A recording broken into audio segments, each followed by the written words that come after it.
नमस्कार दोस्तों, Shri job and education में आपका बहुत बहुत स्वागत है। यदि आप मेरे इस यूट्यूब चैनल पर नए हैं तो प्लीज़ मेरे चैनल को सब्सक्राइब ज़रूर करें ताकि आपको नई नई नोटिफिकेशंस मिलती रहे। मैं इस यूट्यूब चैनल के माध्यम से CG TET, C TET, UP TET की जितने भी सब्जेक्ट्स हैं उनके प्रैक्टिस कराने वाला हूं दोस्तों। चलिए आज हम बात करते हैं बाल विकास एवं शिक्षण शास्त्र, चाइल्ड पेडागोजी, प्रैक्टिस नंबर 6। चलिए क्वेश्चन देखते हैं।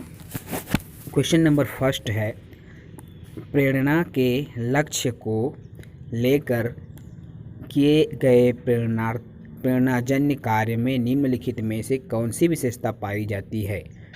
ए परिवर्तनशील, बी लक्ष्य प्राप्त करने की बेचैनी, सी लक्ष्य प्राप्त करने से शांति, या डी ये सभी।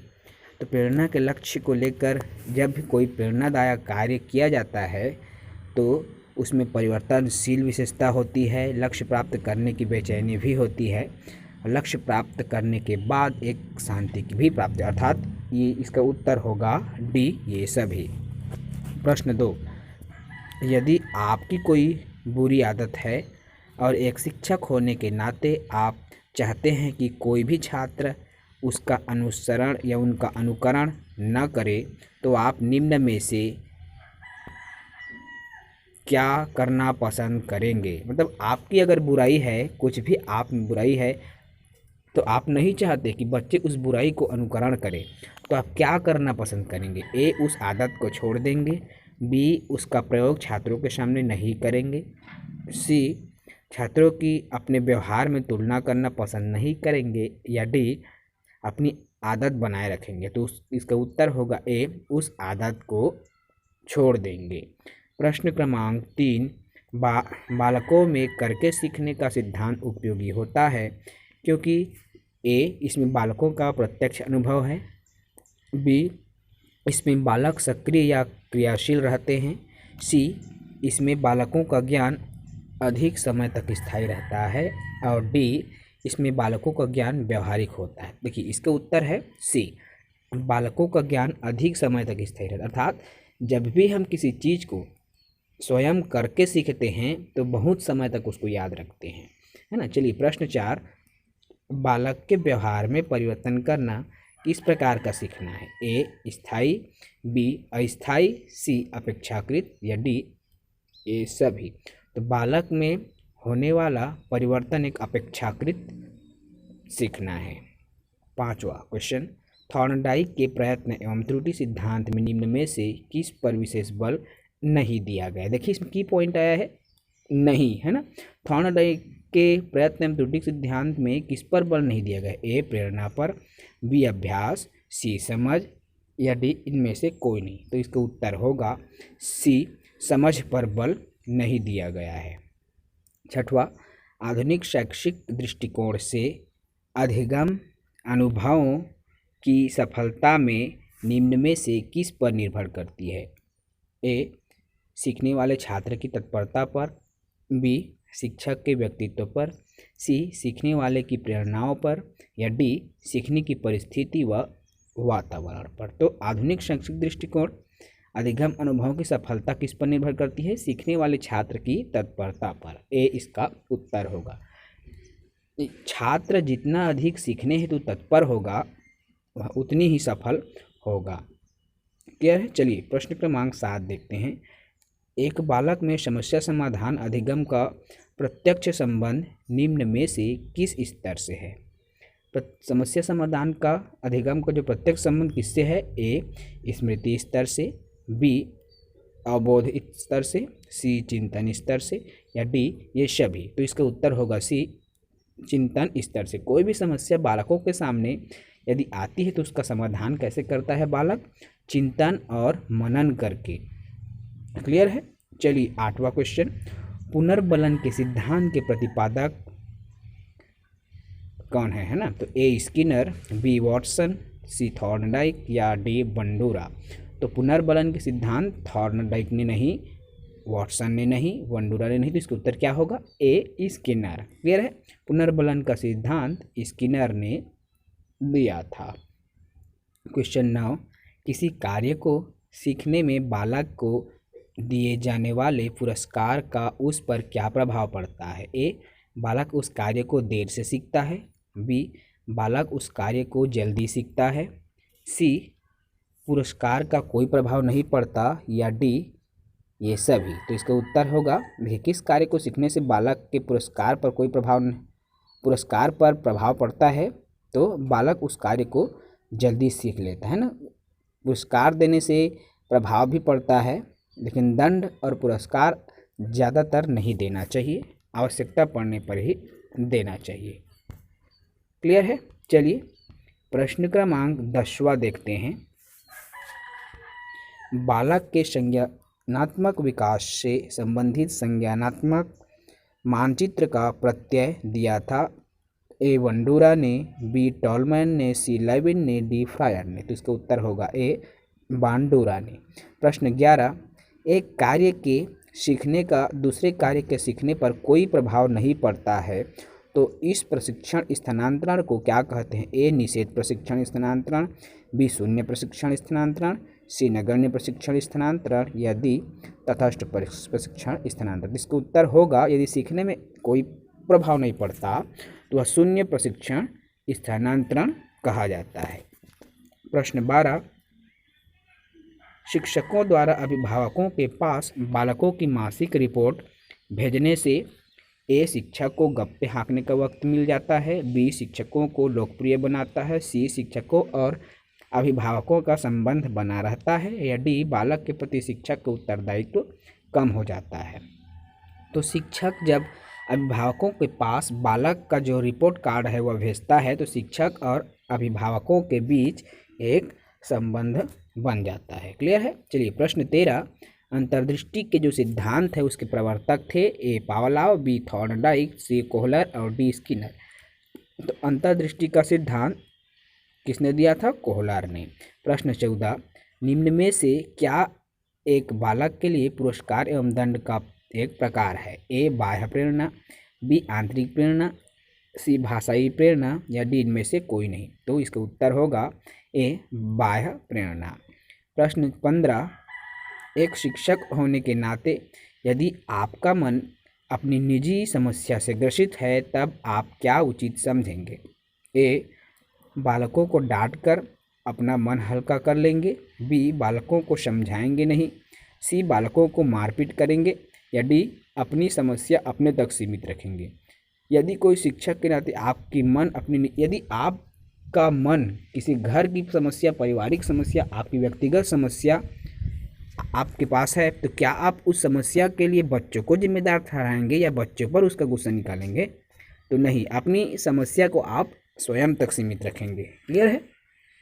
चलिए प्रश्न क्रमांक 16, आपकी कक्षा के एक बालक की बुद्धि लब्धि 150 के करीब है, तो वह बालक है ए, अति प्रतिभाशाली, बी, पिछड़ा बालक, सी, मंद बुद्धि बालक और डी, असंतुलित बालक। तो इसका उत्तर होगा ए, अति प्रतिभाशाली बालक। 140 से ऊपर वाले बालक अति प्रतिभाशाली होते हैं, 150 है ना। तो 17 क्वेश्चन, निम्न में से पिछड़ी बालक की शिक्षा के स्वरूप में कौन कौन सी बातें सम्मिलित की जानी चाहिए?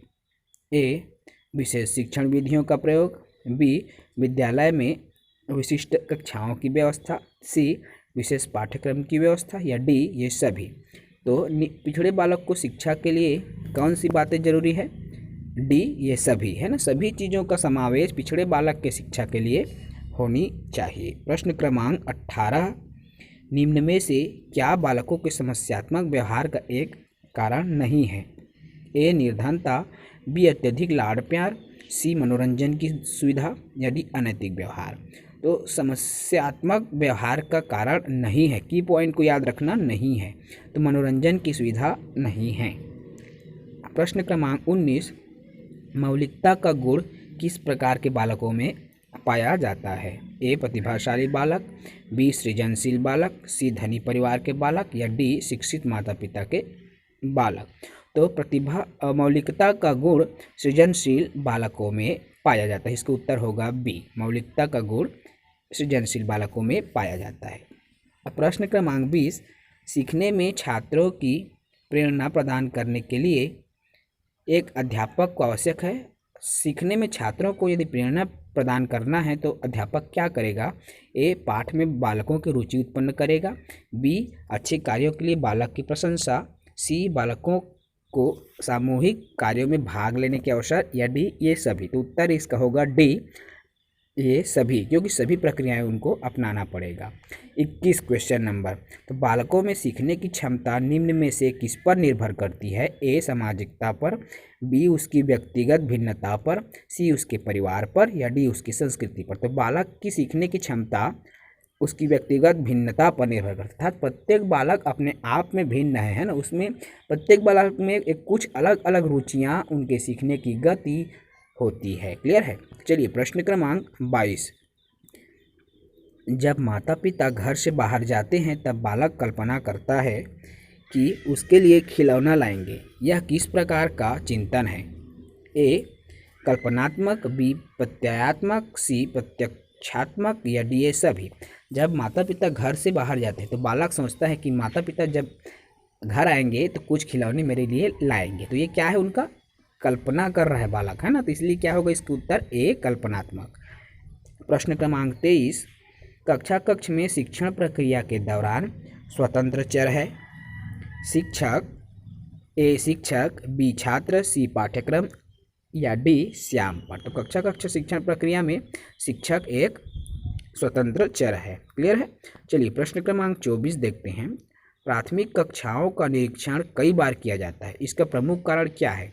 अक्सर हम देखते हैं प्राइमरी स्कूल में जिला विकासखंड शिक्षा अधिकारी, सहायक विकासखंड जो शिक्षा अधिकारी होते हैं, BLO BRC बार बार औचक निरीक्षण करते हैं। तो इसका क्या कारण है? ए, शिक्षण अधिगम कार्य सुचारू ढंग से चलाना। बी, बालकों की पढ़ाई रुचिकर बनाना। सी, प्रधानाध्यापक के महत्व को बढ़ाना। या डी, अध्यापक को कक्षा में नित्य उपस्थित रखना। तो इसका उत्तर होगा शिक्षण कार्य को सुचारू रूप से चलाने के लिए, है ना। चलिए प्रश्न क्रमांक 25 देखते हैं। तो निम्नलिखित में से कौन सी विशिष्टता बालकों की उपलब्धि को सबसे अधिक प्रभावित करती है? ए, अध्यापक की अभिवृत्ति। बी, अध्यापक बालक अनुक्रिया का स्वरूप। सी, अध्यापक का अनुभव। या डी, पर्याप्त सुविधाओं का होना। तो कौन सी विशिष्टता बालक की उपलब्धि को प्रभावित करती है? तो पर्याप्त सुविधाओं का होना। यदि पर्याप्त सुविधा है सीखने के लिए तो बालक की उपलब्धि और विशिष्ट हो जाएगी। क्लियर है? चलिए प्रश्न क्रमांक 26। कक्षा शिक्षण तब सफल होता है जब कक्षा के सभी छात्र ए, चुपचाप शांत बैठे हो। बी, प्रश्न पूछने और उत्तर देने में तत्पर हो। सी, अध्यापक की हर बात लिख लेते हैं। या डी, साफ सुथरे स्कूल ड्रेस में हो।